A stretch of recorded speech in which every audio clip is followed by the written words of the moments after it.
Right, so early in the morning here, probably I will be just by myself. Hmm, I just have recently kind of recovered from a cold, and well, that was not my aim right now. If no one comes in, then I will probably pull some cards if someone wants. Someone is here now, but they usually go away after seconds. So, anyways, if it's the common one. Anyways, mm, so what am I going to do now? Yeah, to, I'm just trying to make myself less irritated. I I've done a lot of things. I mean, I felt also very, very much better than usual. Not that I don't feel good usually. It have just been for a short while there were huge pressure. I took on way too many things. It's like I think, well, we're all God, I guess, but I mean, too many healings, too many mediumship works, and all kinds of things at the same time as starting these quite intense yoga practices now. To me, they are intense because they influence so much, which is a good thing because both have I lost 5 kilos in 2 weeks without changing. I have really not been eating well, although not as I aim for, but still I feel that I don't. I mean, I feel like, what is the word for that? Pushed back. I mean, I feel like I can't almost eat like those amounts of sugars or animal food that may come from. I mean, I'm a vegetarian, or I usually sometimes eat egg or fish or so, but not meat like that. But anyways, the things that come from animals that may not be treated well or feel good, I just feel instinctually or intuitively or whatever. I just cannot almost touch that. I feel like nausea. I just strange, which is good actually. But I also know that this is kind of an awareness thing that just happens, as well as forgiveness, whatever one means with forgiveness. Then, but in my case, I mean that I think I found a way to release hate actually, because that's a heavy burden. I guess that's those kilos actually. But I haven't tried to hold on to it. But at the same time, certain thought patterns and certain things may just get in a way stuck or feel stuck. So, anyways, it seems like I have found a way also to release that. I think the main thing is that I do it every day. I release it every day by doing these kriyas. So, and mantras, and all the things that are involved. It's in Kundalini Yoga, as I talk about now. As I've also read about his previous audios, this is not just one path. It's like includes many of the others yoga forms. So it's both not yantras actually so far, but about mudras and mantras and okay, so things. Yeah. Anyways, I will continue to practice this because I need to get my mood in a better space. I was like feeling so good when I woke up, and then I started getting irritated about something. Yeah. I have this also.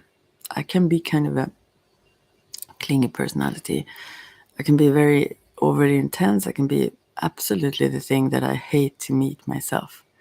I should stop using the word hate, but I mean, I am very, very sensitively allergic to being pressured from the outside. I mean, if someone tried to kind of invade my space, or if they try to push in some way, you know. Usually this is also when it comes to men and women. Usually these are women who do this in my case. I've thought about that forever in my life, that what if I would treat men the same way I do women? How awesome, not awful, that would be. Because yeah, it's like an sort of an imbalance there. I don't know, because I never, yeah, I wouldn't say never. Yeah, probably never really allow. I can allow to some extent, yeah. To, I mean, the word invaded also is maybe over the top, but that's how it feels like sometimes, you know, when someone kind of almost crave you, you know, they want to kind of snuggle up. I don't know, when you feel that you give a lot of what you have, and you also appreciate the connection and whatnot, but they kind of, yeah, almost like infiltrate you, almost like parasitically. That's my feeling about it. But then again, I also know that I'm super extremely sensitive to that. It's like, yeah, I kind of feel it in my skin almost. I just, oh, I dislike that so much. I mean, that's the worst thing I ever. And so it's very interesting how I can be almost similar, I guess, or pretty much sometimes, or have been anyways. I think I probably am not anymore. Anyways, towards certain men, it's like, why is that? But anyways, that's the irritation.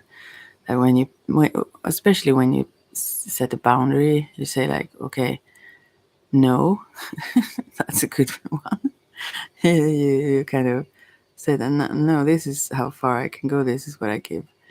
And then some people just try to go around that, like with various measures. How, and it's so obvious also how they try and keep trying, and I get more and more stubborn, and like, yeah, and eventually like angry. I'm not angry right now, I'm irritated, and also I try to figure out how to also not carry this. I mean, because this is not people that I dislike or so on. It's just that, yeah, I guess it's about boundaries. Yeah, I mean, yeah, it is, but I mean, it also is about others' lack of them, and sometimes my own, maybe. Yeah, and yeah, so I need to not let this influence my mood.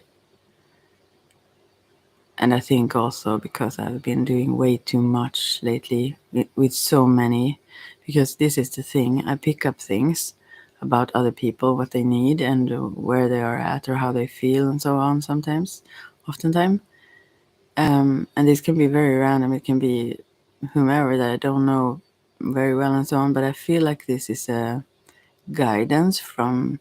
I think this is like a. Not like it's a calling. It's a purpose of my life, and therefore I'm here in this life. So I really want to give that, especially when I spontaneously see what someone needs. And I also know that in these cases, that is also very efficient. The things I mean, it's appreciated and it changes things for them. And so I really want to give that, and I do. But that includes, like, sometimes pretty many at the same time, which I also love. But yeah, I think my irritation comes more from that I've extended my energy way too far. I knew that before I got this cold. I knew that I can't keep keep this. I mean, the amount of energetic work that I was doing was too much for me at the same time, and so I knew I was like calling for a cold. Like you can't. I mean, every one of us as human beings have boundaries. We're limited in some way. So yeah, I knew I was kind of not begging for it, but yeah. So that stopped me from doing too much again. And but still, I think that's where I'm having some sort of therapy session by myself for myself. Sorry, since no one is here, I can do that. Yeah, so I think that's why. And sometimes when you just ramble, I've been through this so many times. When you listen to someone else doing that, at least, oftentimes you hear your own solutions. Then I love to do that. I love to talk, but I also love to listen. I think actually I love to listen even more, but in a certain way. Um, Anyways, I won't go there. But yeah. But anyways, now I will go to the whole. And this I find a little bit boring. Also, the whole. I mean, I'm fascinated by all of this, but also this part where it was about these various time periods. I was talking about the history that sound pretty boring to me. The epochs, yeah. But I need to go through it. I want to go through all of this. So, yeah, the prehistoric epoch. Oh, I'm really bored now. There is evidence that the rudiments of yoga and meditation are known during this period. We know very little about the civilizations of this. It's like from whenever to 1800s before Christ. We know very little about civilizations of this early period. Archaeologically, no. Archaeology has given a few hints. Speculation fills the rest of the gaps of our knowledge. There are only fragments of later writings that refer to these early periods. These references, yeah, pergaments, yeah, I guess. These references also, yeah, I mean, they used to say in Ayurveda that that's 5,000 years old. So I guess there will be some evidence, or at least you can kind of predict that that was the case even before the evidence was there. Anyways, but yoga came maybe after. Anyway, these references are presented in a mythical form. Yogi Bhajan once commented that the oldest records of the scrolls of Tibet told of civilizations flourishing over 40,000 years ago. Wow. He says that even in those times there were forms of yoga and meditation. Yeah, of course. The biggest changes in those times came from the massive shifts in global weather patterns and the consequent crop and wildlife adaptations. He specifically mentioned a massive shift in weather about 10,000 years ago that forced migrations. It was these migrations that blended cultures from different areas and which catalyzed the development of many of the new cultural forms of spiritual practice. He emphasized that the early forms of yoga were systemized 100,000 years ago. They were no, that was not. That was that was the end of that part. Wow, it actually was more fascinating than I thought in the beginning here. Also, how that correlates to I've always been drawn to Tibetan Buddhism. I feel like that must have been my path some lifetime. But also the Muneki and that how those migrations, as the story is told, they migrated, or as the visions they have seen, I guess, from I think they also talk about from like Tibet actually, and Himalaya or India, and then up through Europe and so, and over to North America and down to South America, where this treasure have been kept and hidden since the Spanish invaded and that culture. Anyways, and now it's moving back to us again. But these teachings are so, as I talked about before, also very, very similar. Oh, I have so many thoughts in my mind. Yeah. As if it was very important to share those then, but I feel like as if it would be. Anyway, yeah. And about the thing that I was talking about before here, I really find it fascinating how I can sometimes be on one end of that spectrum, if you would say, and other times, most of the times, I am the person who dislike to be pressured, and I love alone time, and I'm always engaged in something. I'm never bored. I'm very inspired as a personality. It's very difficult to even, if I have to be with people who do very, if you then call it normal things, or like unstimulating things that are just surface level. In that case, I can also find that interesting, but after quite some, it doesn't have to go a long time. Quite quickly, I get actually, you could say, bored, or at least, yeah, I kind of, it doesn't give me anything much, so I really feel no need to stay in those environments or keep engaging or spending time doing those things. It feels like,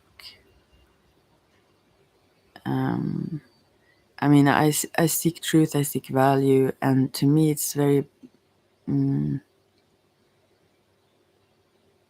don't want to just spend time. I don't want to just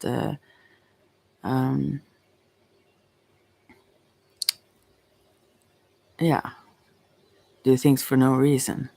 Although that can be also needed sometimes. Oh, hey, you do? Wow, thank you so much. How nice to hear. Thank you, James. So, yeah, I have some cards here also. I didn't know. I just tried to distract myself from my own irritated mood. So that's why I'm here. But I also thought that I could study some yoga, as well as if someone came in, maybe if you want a card, I could put a card for you, or anything else you want to chat about or ask about, or whatever is fine. So good to see that someone is here with me. Yeah.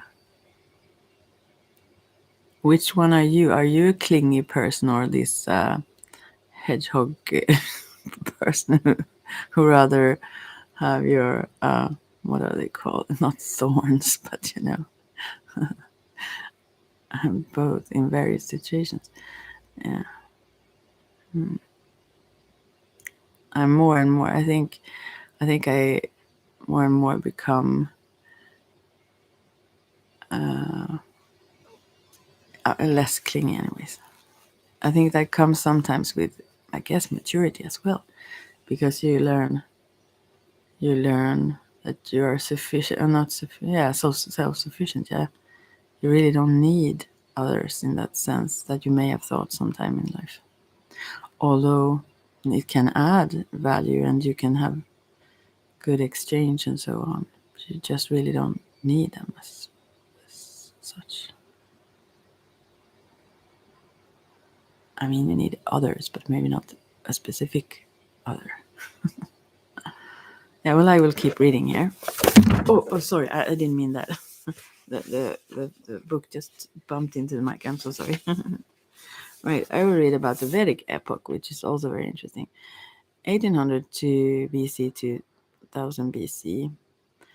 The Mahabharata is revealed. Never heard about so much. The realms of the rishis are recorded in the Vedas. They are where the Ayurvedic stem from as well, from the rishis, as I said before. We find the cultural roots of yoga and the Samkhya philosophy. Not knowing what that is. The great migration of the cities of the Indus civilization by the Aryans starts the next period. This feels like you know, Game of Thrones or something. No, the Aryans were Sanskrit speaking culture. Okay, that came from the area of the steppes of central Russia. Okay. They had fair skin, light hair, and blue eyes. They were Indo-European nomads, herdsmen, and riders, right? And were proud, aggressive, and warrior-like. They believed in their own superiority, and they had a great tradition of self-development and yoga. They had a great variety of weapons. Deep in the core of their culture, they believed in self-discipline and in the transcendence of the ego self. How can I never heard about these? I think about them, what do they call them? I will see if I find a link to them, or there was this documentary I saw. Never mind, I will see if I find it.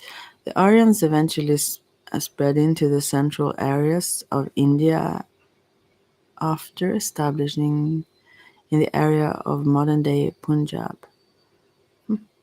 This expansive, how I read, I'm sorry. This expansion was not peaceful. It was filled with battles, sieges, and grand conflicts. As they painted, not painted. As they gained wealth and power, they even fought among their own clans. The longest war in recorded history is chronicled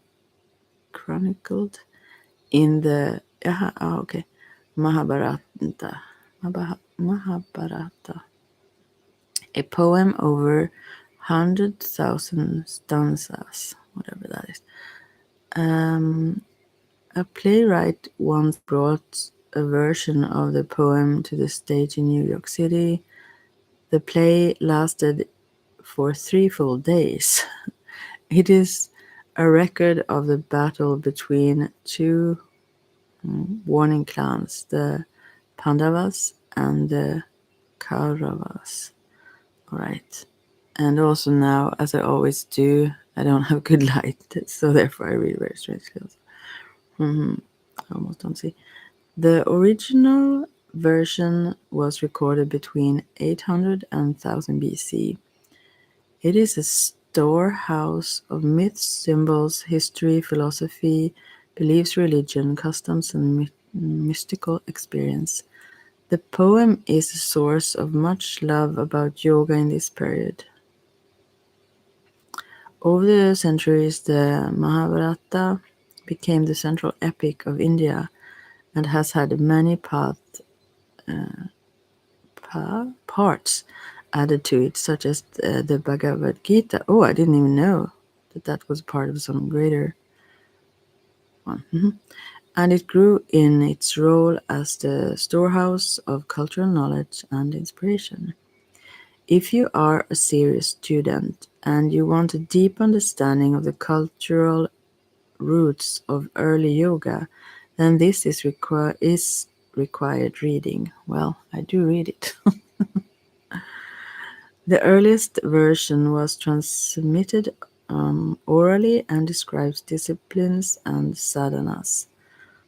It's fascinating how long ago that had been also. One of the strongest messages of this epic is that beyond all the dharma, no, no. Okay, I need to breathe. Beyond all the what? The drama, strife, and war, there exist transcendental states of being. Good to know in this time also. That liberated state is beyond all opposites, good and bad, right and wrong, and pain and pleasure. The personal and internal achievement of that special consciousness liberates and enlightens the individual. As the Aryan and Indus cultures merged and influenced each other, the techniques and experiences of spiritual development that helped guide the integration of the culture were recorded in Sanskrit in the earliest Vedas, books of knowledge. Oh, okay. The Rig Veda, the Samaveda, the Yajur Veda, and the um, Atharva Veda. The Rig Veda, in particular, provides stories and hymns about the adventures and beliefs of the early civilization of the Vedas. The scriptures came from the Aryans, and they show the influence of the Indus population in its words and concepts. The hymns were composed by the great seers and rishis that are like the seers, who had gained a vision from deep contemplation and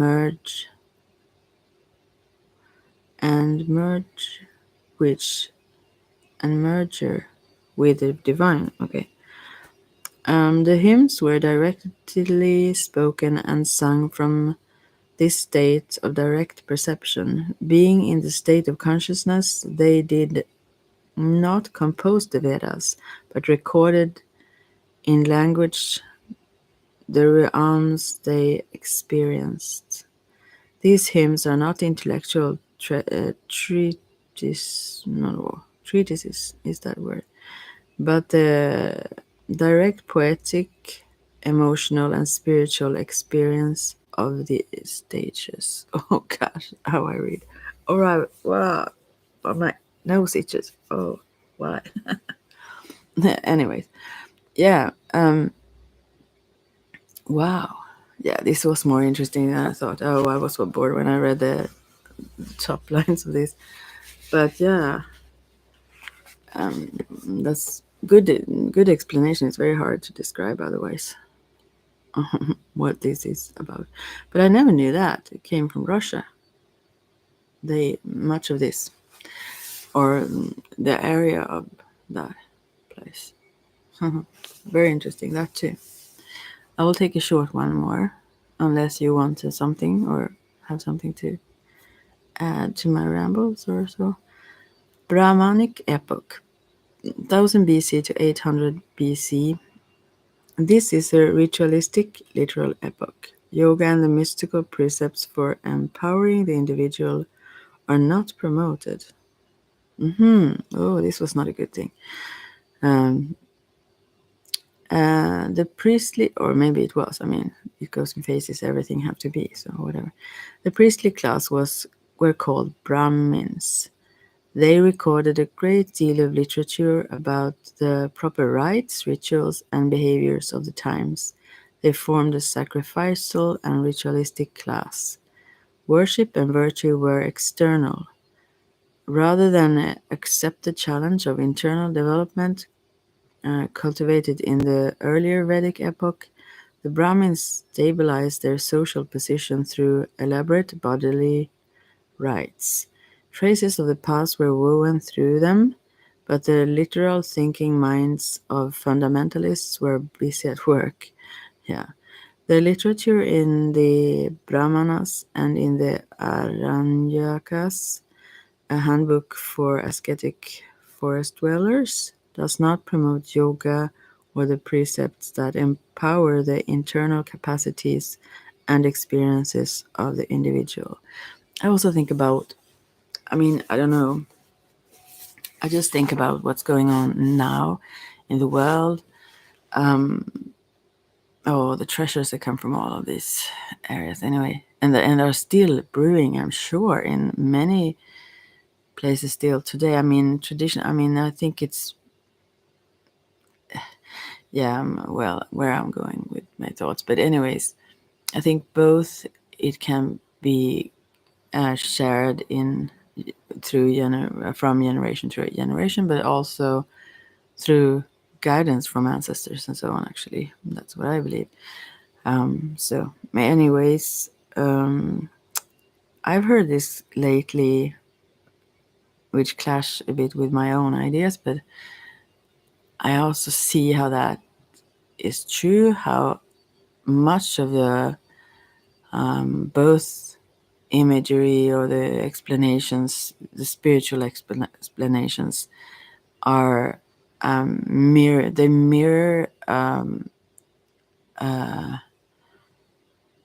kind of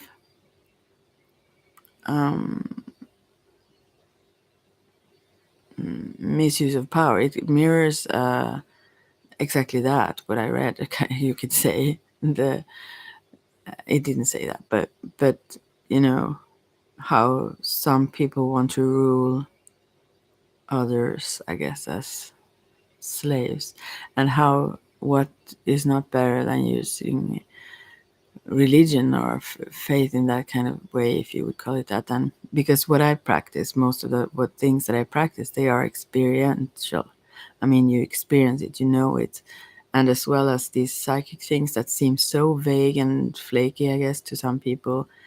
If they weren't a mirroring from the outside, if I didn't get the confirmation constantly, I mean, that is like daily, that is accurate, then I wouldn't, or I would maybe believe that it could make some sense, but I would probably question it. But I have no real need to do that since it's always confirmed. Um, anyways, I mean, what I mean is that this path is also accurate, although I guess that's true, but I haven't I have been like in conflict with that, with the whole idea of, because there is this divide. I feel, I don't know if it's true, but those who see the other part, those who see that this is a way to govern people, this is a way to control. That's why we use these descriptions, and even in the past, religious concepts or stories or myths or whatever. Everything is like in their perception, it seems like that is a transparent way of control, yeah, and that you can easily see through it and so on and point that out. But to me, also, I have as an image here, I think Mercury is one of the images. Not all of the planetary signs came up there. I didn't choose those; they were just in the center, I guess, of the thing that I chose to have as an image on this video. But anyways, I think that is like one side of it that can be true. But I think it's really cut off when that's the only thing you see. Maybe that's not true, that it is the only thing they see, those who perceive it that way or have kind of seen through it that way, because it's actually also obviously so. But there is this more mystical or maybe more inner path that actually, where those same patterns, you could say, or symbols or so on, actually have a living or vibrant meaning, a purpose that is nourishing, that is enlightening, and and that are disconnected from this whole governmental control, or whatever you would call it, the control of other people, people wanting to control other people with whatever concepts. But it's good to be aware. I mean, it's good to be aware of both and how you use all kinds of both myths, practices, symbols, whatever, and where it stem from, and who does it serve? This grail, isn't that the question? The real good question. I think there was what was it, Albertville? Maybe I have this wrong now, but it was someone who said, "Who serves the grail?" I mean, never mind. I just think that there are two questions, and sometimes they are mixed up. Like, who serves the grail? I mean, if you would call the grail the love, let's say, just for sake of whatever. Who serves love? That's a good question. Really, really good one. Many serve a lot of other things. But then again, who the grail serves is also a good question. Sometimes that's like mixed up how you pronounce, I mean, how you ask that question. And it means quite different things, you know. Who does the grail serve? Yeah. I won't go into explaining my thoughts on that, but yeah, both of them, I guess the answer would come down to pretty much similar things. Yeah. But anyways, yeah. Yeah. But anyways, yeah. I think what I mean is that it can lead to entrapment and it can lead to freedom. And I saw this what was it called now? I've forgotten. It was it was on Netflix. It wasn't too good. It wasn't too good, but it was like a stand-up comedian. It was a black man. What's his name? Like Terry? No. It was like, it sounded like a female name somewhat. I've forgotten it. Sorry, but it was like World War III or something. It was called. Actually, I giggled quite a lot to that one. I was in a, you know, in a sort of a mood also then, and that was when I had this. I was pretty in my cold and have no energy, but that made me laugh anyway. But he started out. I mean, the first part of it, I laughed at the whole, but I think I didn't wrap it up pretty much. But anyway, he talks about this situation in the world now, and how there are just two things. There are the lies and there is the truth. That's what it is. Like, I think he said it that way. He didn't go into the various whatever is what, but and I think that's the thing. Even these kinds of things, the whole saying of throwing out the child with the bathwater or whatever. I think there are so many treasures in many of these things that have been hijacked by power hungry people, or egotistical, fearful people. But at the core, there may be some treasures that are actually nourishing and that are actually helpful for our development and liberation as beings. That's what I believe. But who knows? But it's very important to not be trapped, and I think that's what people have problems with me sometimes when it comes to all my various things that I do. I recall when I started with the witch path, and that was going on for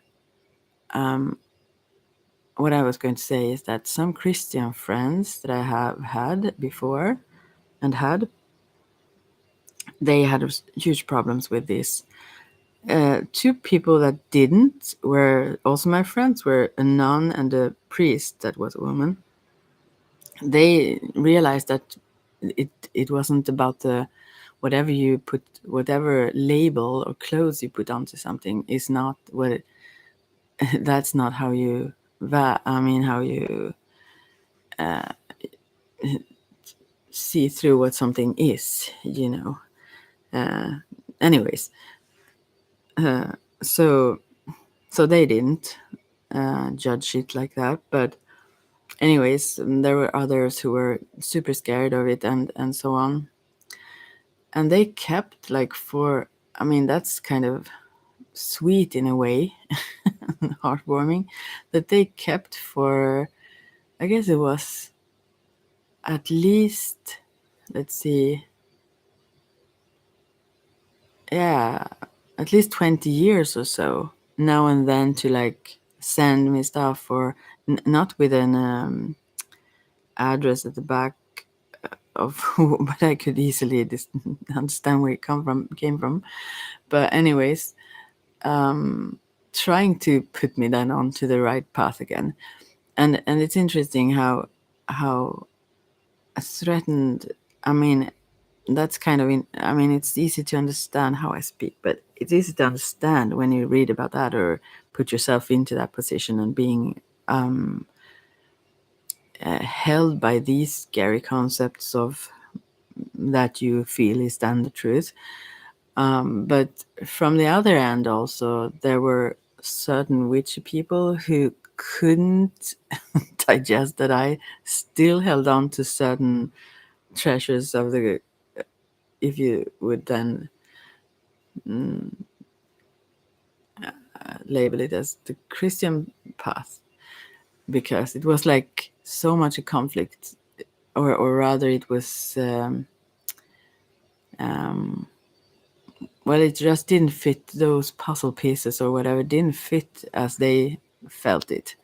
But to me, those concepts were never most important, but the experience of these various paths, and and I haven't, as I've said before, to me, I didn't have to let go really of anything. It just widened my perception of the paths. There is a mystical path in all paths, and they are quite similar. You can call it whatever.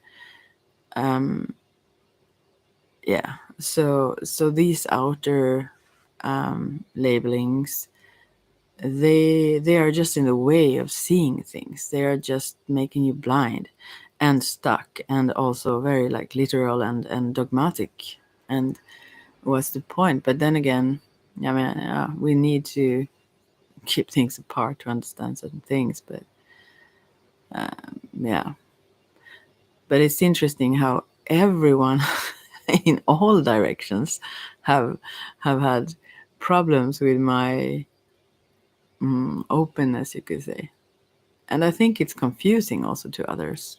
And it have been actually confusing to myself, especially at one point where I've talked about that also, when I was diving deeply into also, I want to even talk about all the things, but it was, I worked with kind of pretty deep practices in that were connected to different cultures, different time periods, and all kinds of. That was really, really messy for my whole system.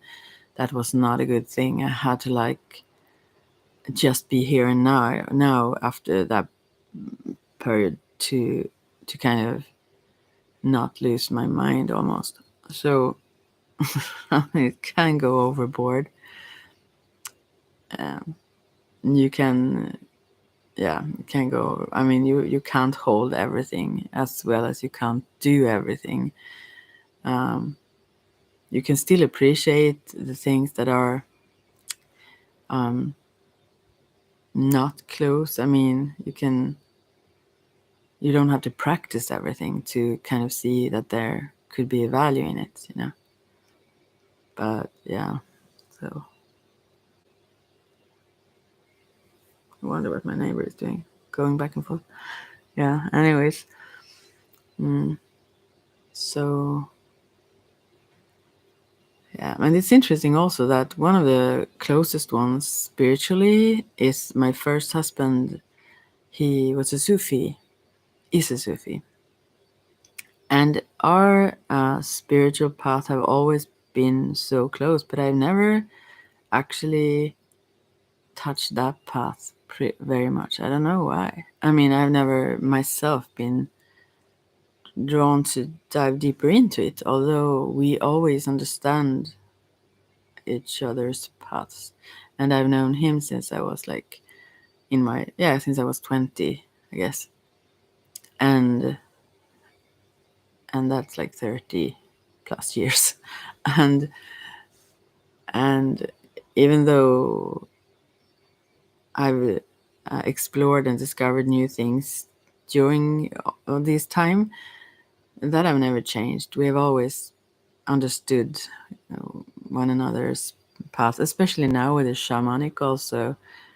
He have allowed me to talk about him and so on. And I've shared some of these soul retrieval, these kinds of journeys and so on. And he actually experienced that very much also, which is awesome for me to be able to share that with him too. Yeah. Because when it comes to the mediumship and all those kinds of things, he's more of a logical, questioning person. So we have not been always on the exact same track. But I think it's healthy to question things. I think that is very healthy. But when you get very narrow, so I think that's the same thing as when you see just the misuse of certain concepts of patterns. If that's all you see, then you really miss out on something. But also if you are blind to that part, you then will be mind fucked, honestly. Because if you can't see through it, and that is what I think goes on with certain people also who are by fear, I think, hold on to certain Christian concepts, because it's like as if you try to understand more or see through them and see how it mirrors back to Mithras and whatever, how that's like the same stories going on, then it is as if you I don't know, question God. I mean, it's like it's not allowed to actually see truth. That there is so much fear holding you back, but it doesn't dismiss the experience or the truth in what you experience, even if the concepts won't like, or the way that it's taught, or the institutional way of trying to like trap it may not be accurate all the way. It doesn't really take away anything, you know. The spirit and the spiritual is alive. It's nothing you can keep in a box, like yeah, yeah. How I see it, anyways.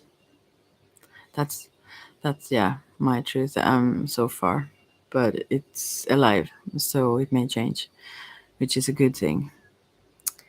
It hopefully will change. So, as I said before. Hey, someone else is here, maybe. I see someone is here. So I will drink some water.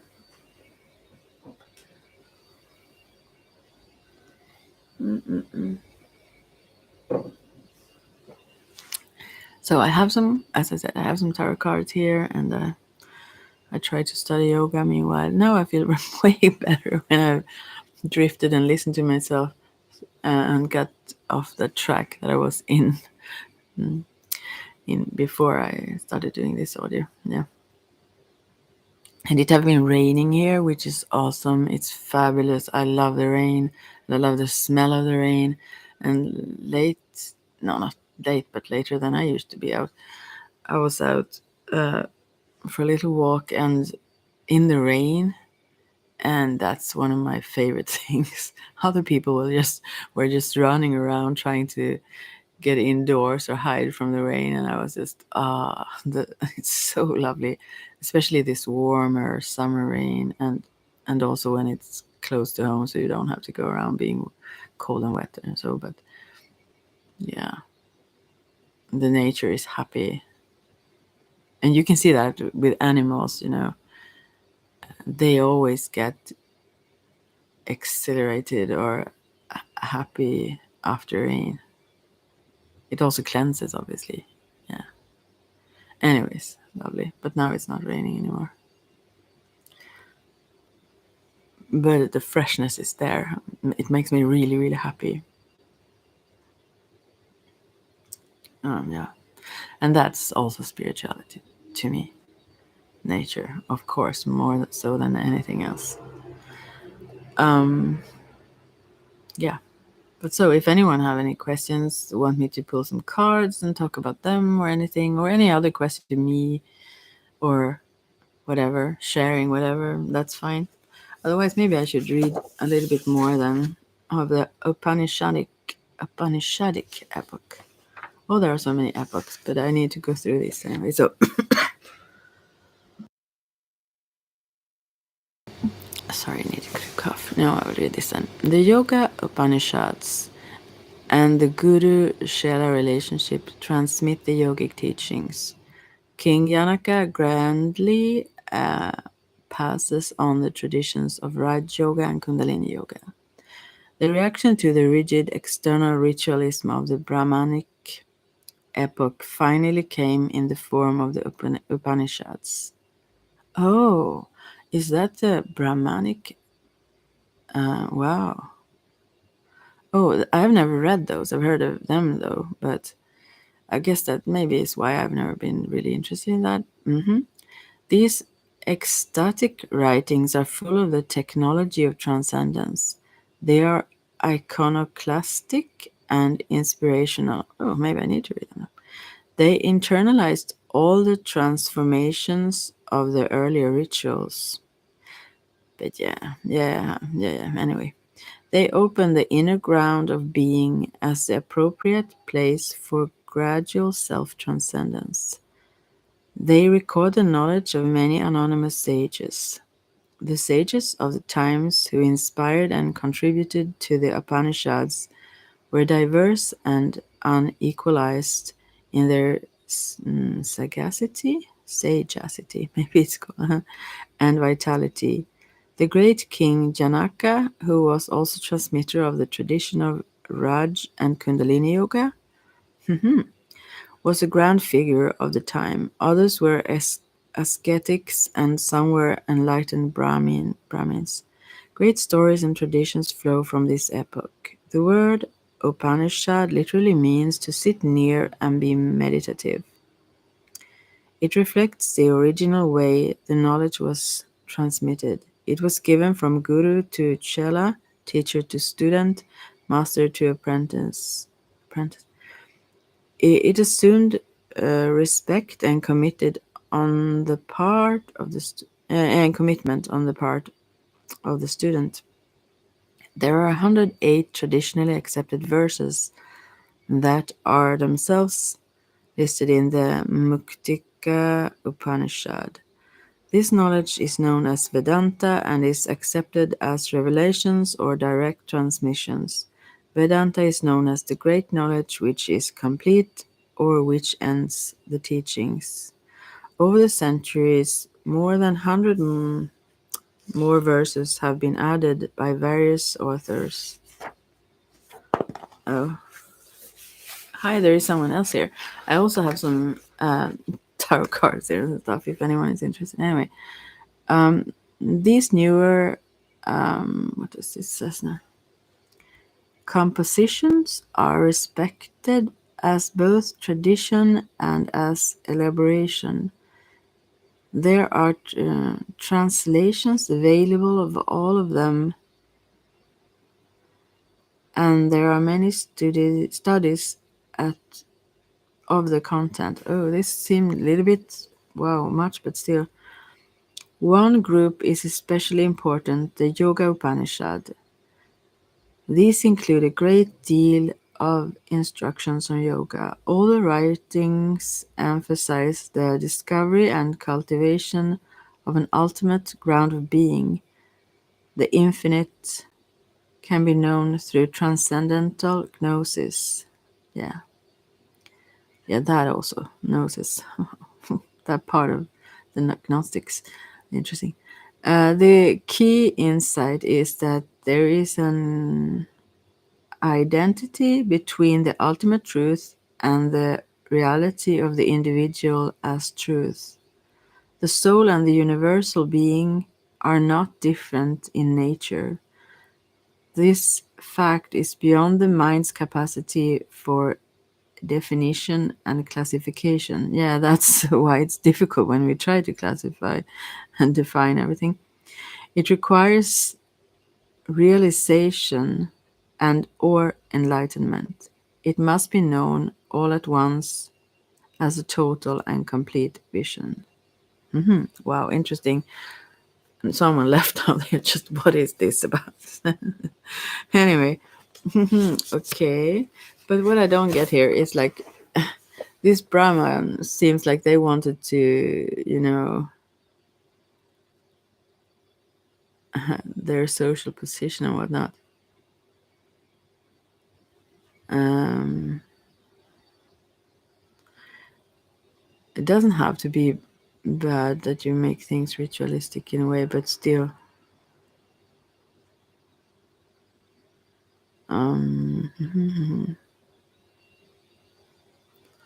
Anyways, it feels like this would be, um, all the words in English now. That the Upanishads would be like messed with in that controlling way by the upper class then. But at the same time, they are described very positively. So I don't know. Interesting anyway. Well, shall I continue to read? Yeah, I will. I will then. Okay.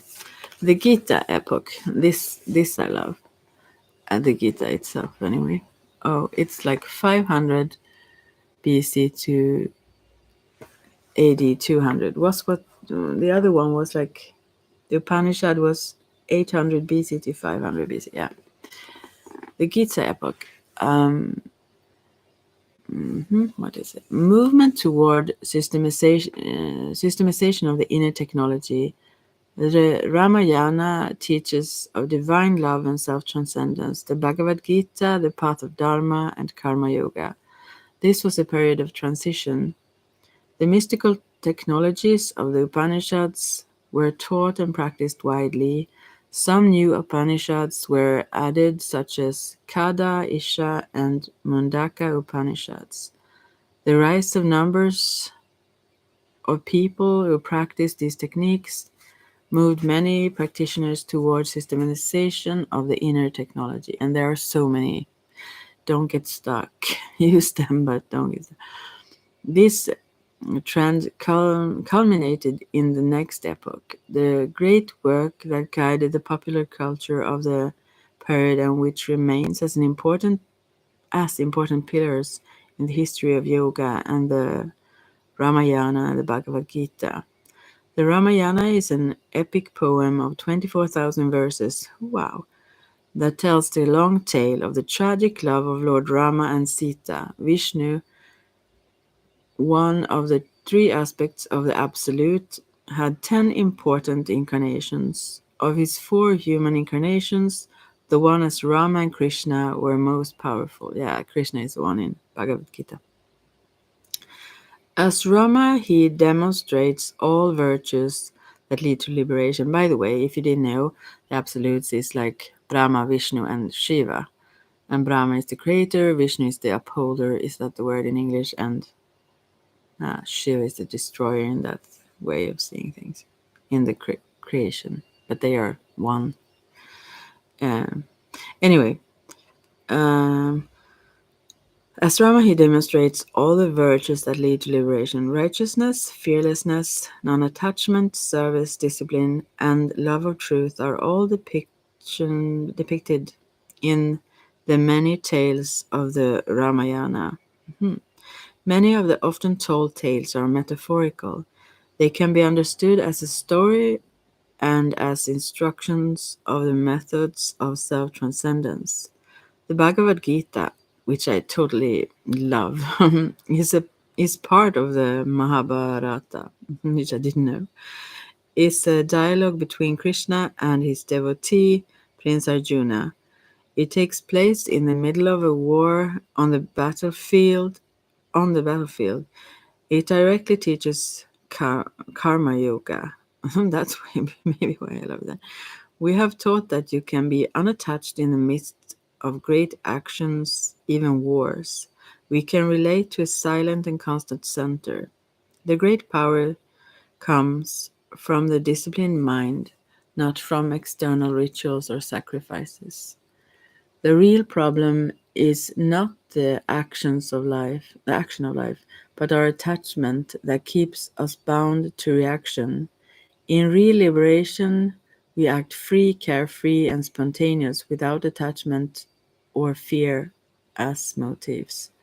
When we do not act from lower motivations, we can learn to act from what is cosmically correct, from Dharma. Yeah. Only then do concepts like love, duty, and righteousness have any meaning. The writings do not outline systematically the yoga practice and meditations. Rather, they convey the spirit and viewpoint that must accompany them. This became the main scripture for the what is this word? Vaishnavites. Who worshipped Vishnu. Vaishnavites.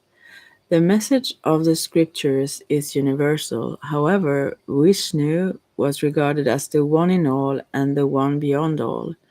Awakening was in two main stages: the release of the attachment and security of time and space, and the absorption beyond mind into the absolute being and love. Wow. Oh my, this is so deep, It's, I guess to me, this is kind of uplifting, but also super heavy. So, need more water for this.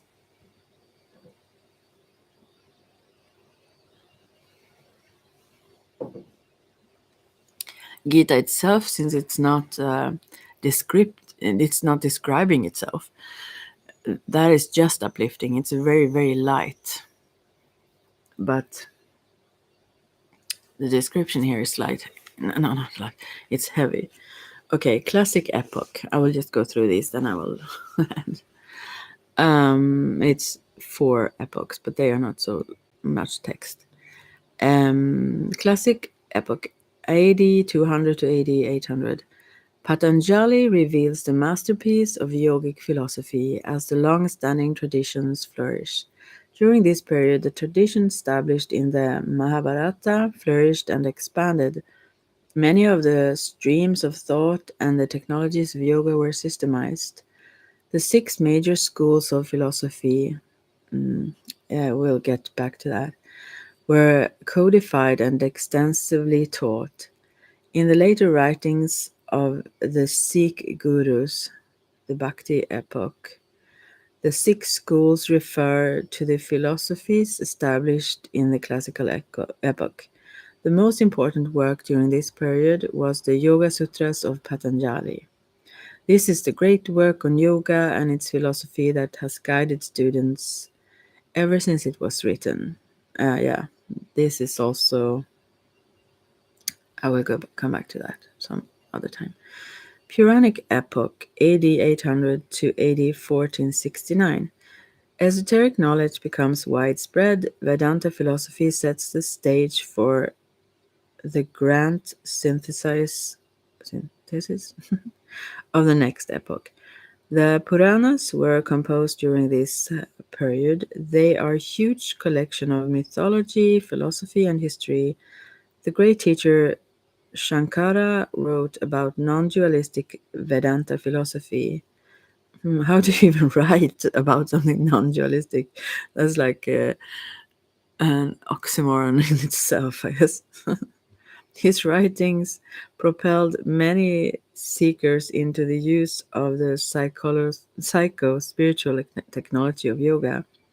During the same time, the emphasis on tantrism and the use of esoteric knowledge of the chakras, the glands, and the aura expanded. The discipline of sadhana, yeah, to elevate consciousness and to aid in the philosophy propounded by earlier texts became widespread. All right. Okay. It came to be understood that it was possible to produce the spiritual and physical well-being without rejecting the senses and without being an ascetic. Oh, it took so long to understand. The emphasis led to an awakening of the philosophy of Shakti, the feminine cosmic principle of energy. Kundalini is a Shakti energy that manifests the divine in the finite body and mind.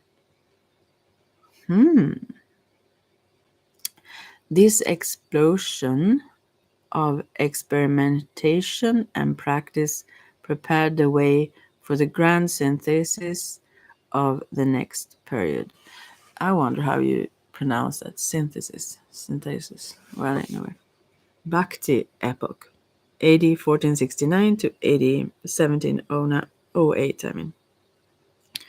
The grand synthesis, I say it like that, creates the householder as the sage. More water.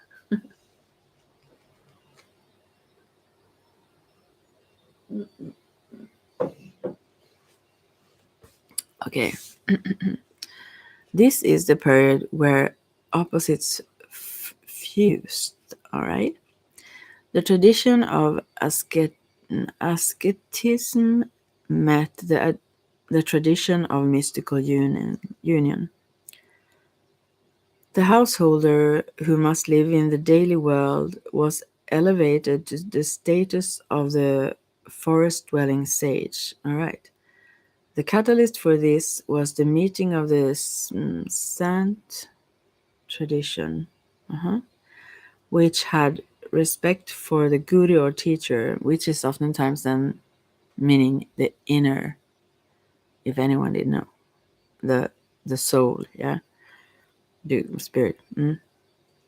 The Nath and Tantra traditions, which use yoga and psychophysical technology, and the Bhakti tradition, which emphasizes devotion as a means to know truth beyond the confines of the structure of the mind. Yeah.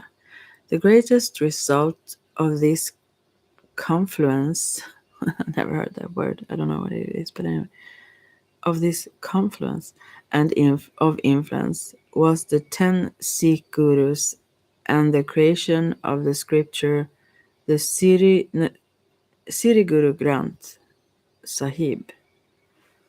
The Siri Guru Granth Sahib. Yogi Bhajan has said that the Siri Guru Granth Sahib is the fifth Veda. It completes and culminates the philosophies of all the previous times. It also extends them. It is the only scripture that is treated as a guru. It is not just history, philosophy, and technology. It is an active vibratory presence. It was designed as a grant, a knot that binds the word into a form in which any person can interact and be transformed.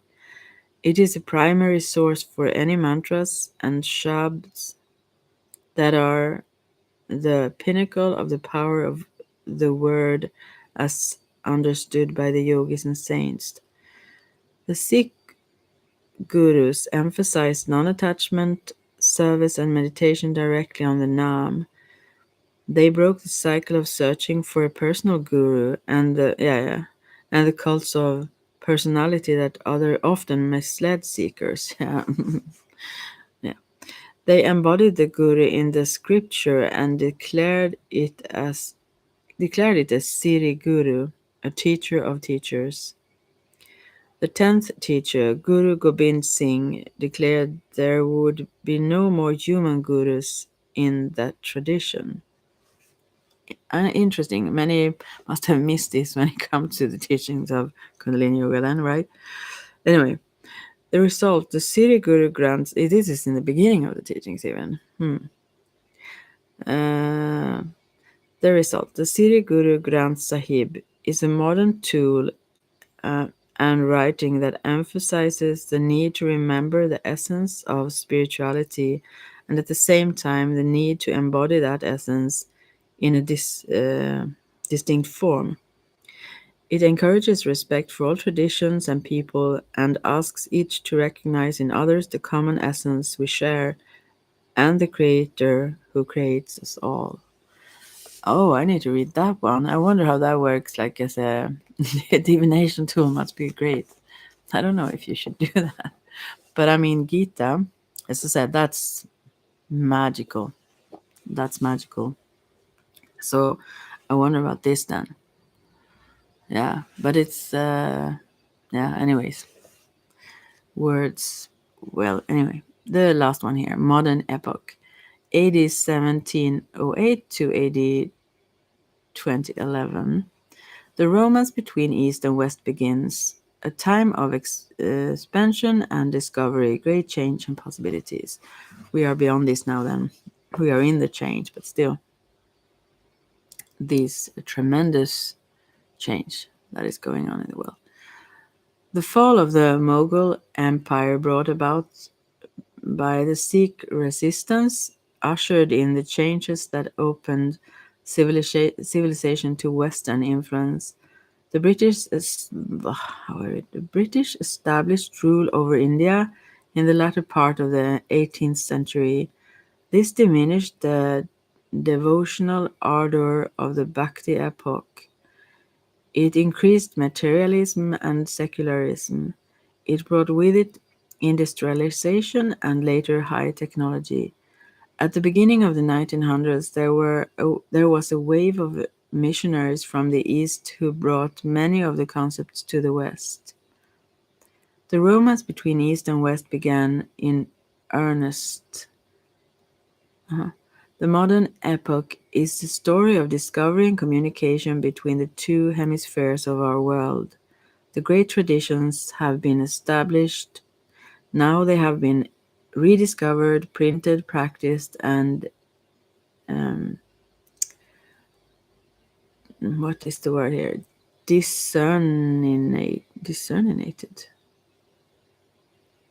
Oh, anyway. In the United States and Europe, meditation and the practice of Sikhs, Hindus, Muslims, and others are common. The recent wars in Vietnam, Cambodia, Africa, and this was written then, Thailand, and the fall of the old hierarchies in Eastern Europe have led to a great migration of people across the old cultural barriers. With the rise of Japan as a great economic power and the people fleeing China and Hong Kong, the Oriental cultures have come face to face with West. Buddhism, Shintoism, and Taoism have touched the Western heart and are being assimilated. The modern epoch is one of expansion and discovery. We near the end of the time and prepare to enter the next epoch. These years will be filled with change, chaos, and possibilities. The roles of the individual and institutions will need to find a new balance. Many institutions preserved themselves through ignorance and fear.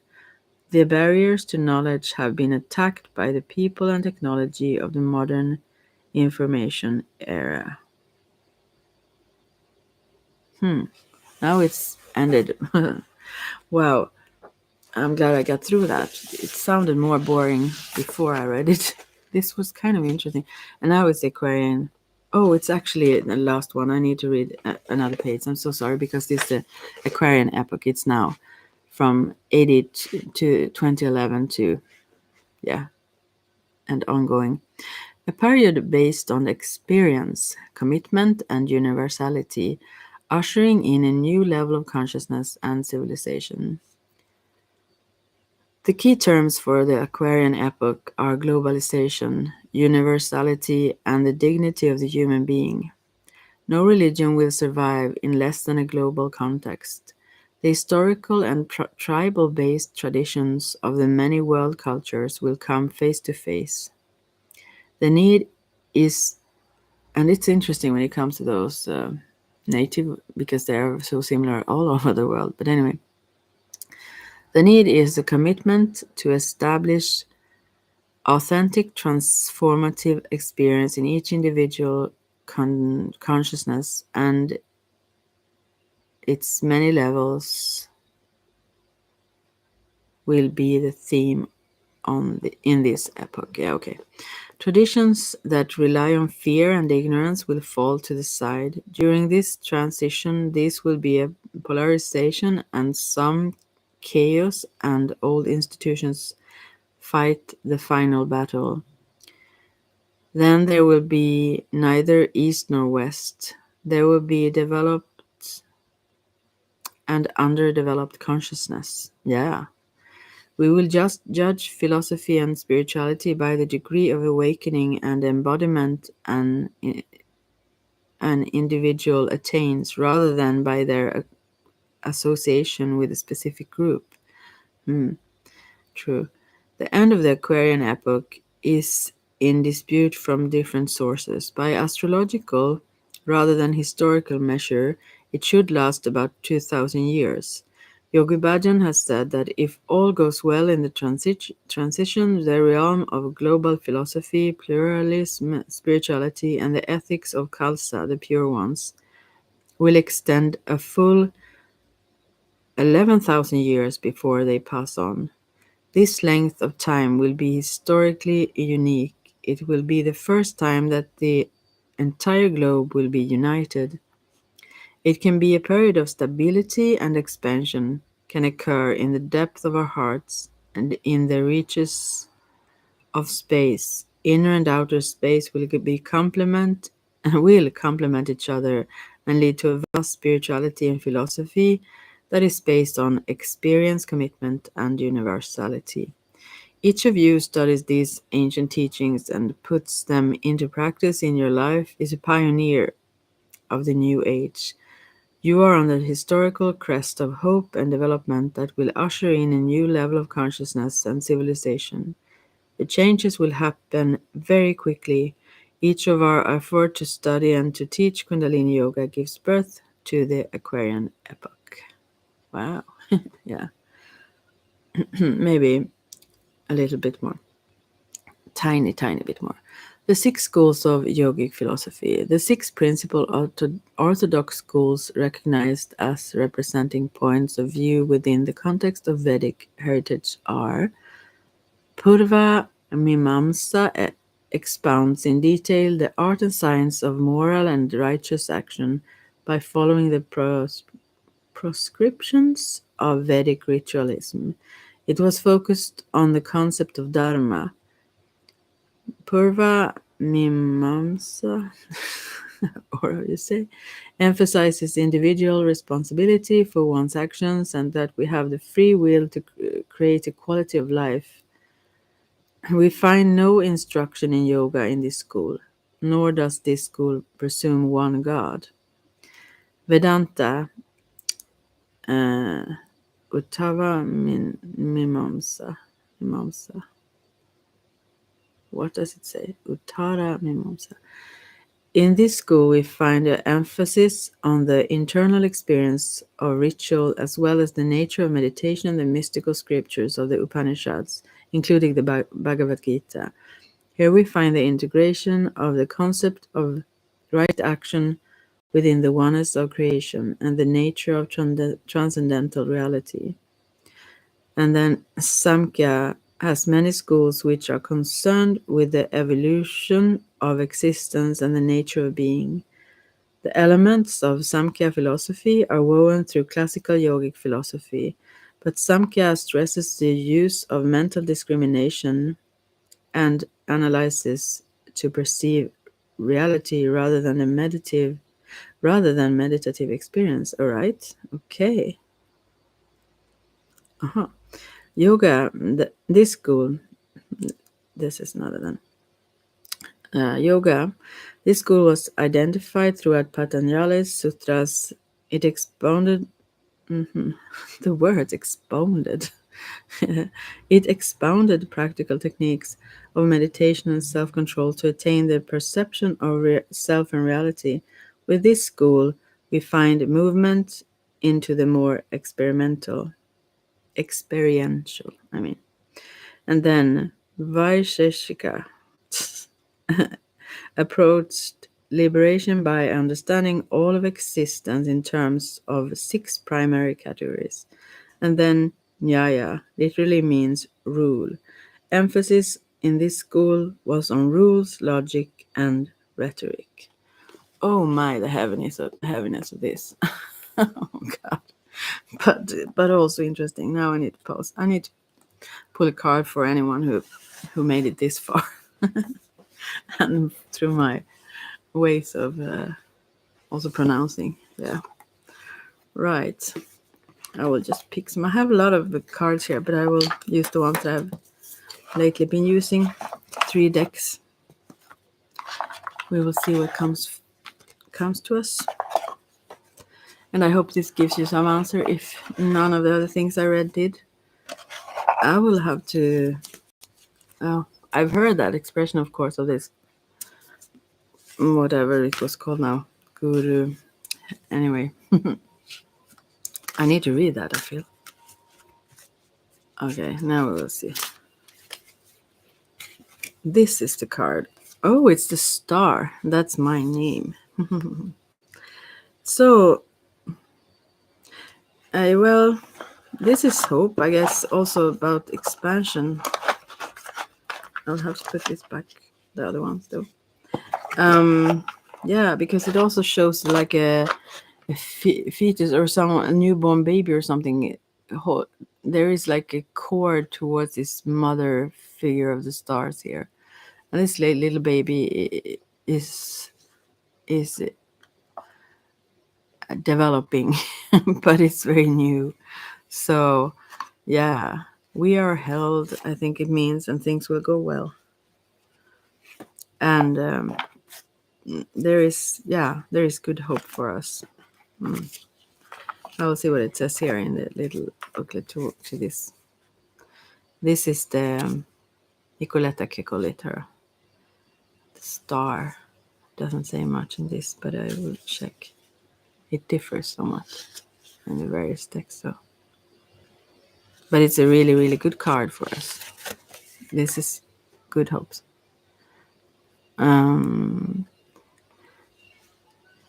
The universe sings the eternal song of hope and beauty. Listen and find your own harmonic place in the cosmos. Wow. Yeah. What else is there to say? Universal harmony, inspiration, faith.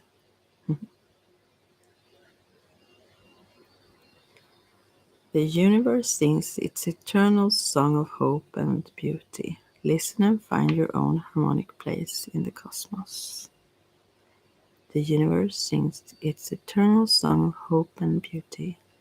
Listen and find your own harmonic place in the cosmos. That's the message for today. And so, yeah, will go on with my daily things. I'm so glad this cold is over. Now I will just dive into some mediumship work I have to do and other stuff today. And I hope you will have a great one. Yeah, that's it. I'm really blessed also. I'm not sure you are so much, but it feels good to share this adventure with yoga and all that. Yesterday I was so tired. I was so tired, so I didn't even brush my teeth. I didn't plan that very well that night, and I was super super tired. But I wouldn't miss the yoga. And also one thing about cats, they are just amazing creatures. You may know, but if you don't, they are. And she have always loved those mantras or those little yogic songs and so on. I mean, she started to purr and she gets so harmonious, and they don't really sound all that awesome all the time. I mean, it wouldn't, I think, if you just repeat certain quite loudly certain sounds, but she loves it, and she doesn't love loud other sounds, you know.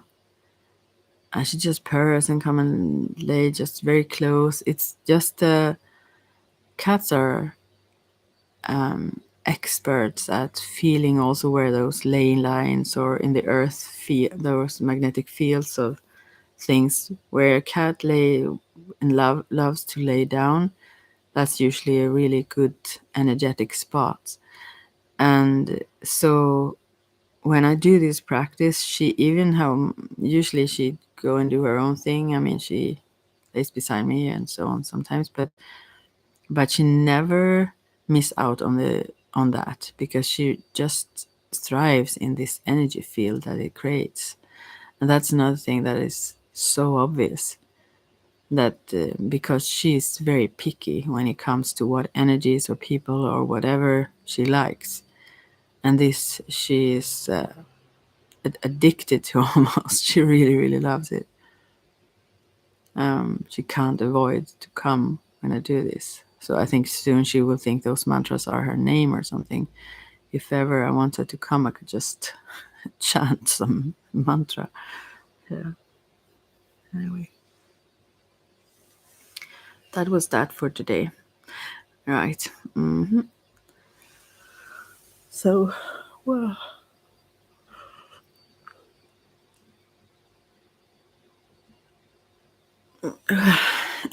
stretch and stretch. Yeah, I will check in again. Maybe I should do this like this. I mean, I have made it before also as live, because then don't have to upload. I don't even know how to do that anymore, so I have to do them live. But I can make them private and then upload them later. Oh, but I think maybe I should do them like this, so you can comment or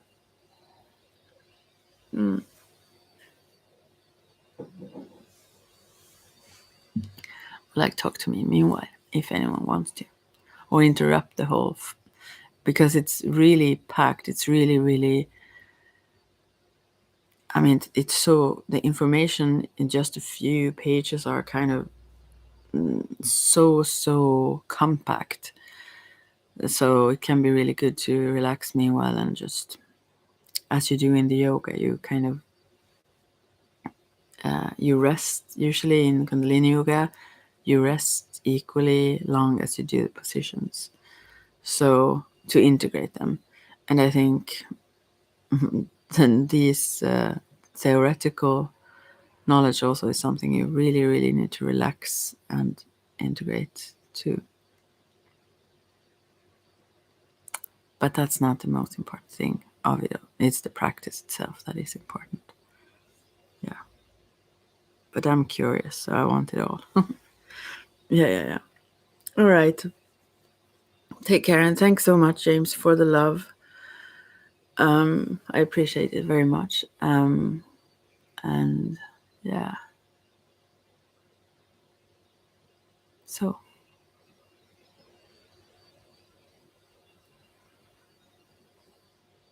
what else? I don't think anything else. If anyone want me to do something special around here, let me know. Otherwise, I will just continue with these things that are inspiring to me right now.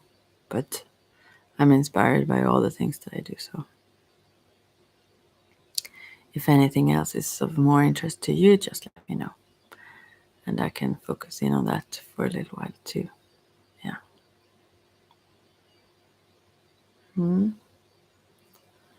So, hard time to go. Now, oh, someone comes in. Maybe I have to see if someone wants a card or something. Someone just popped up. I don't see whom, I just see the numbers changing of how many is in here. If not, then I will just go because I've been here for 1.5 hours. Thank you for the like, whomever. And yeah, I will check in soon and continue doing whatever. Yeah. I don't see any more comments, so then I will just go for now. But thanks for checking in, and I'll talk to you soon. Bye bye.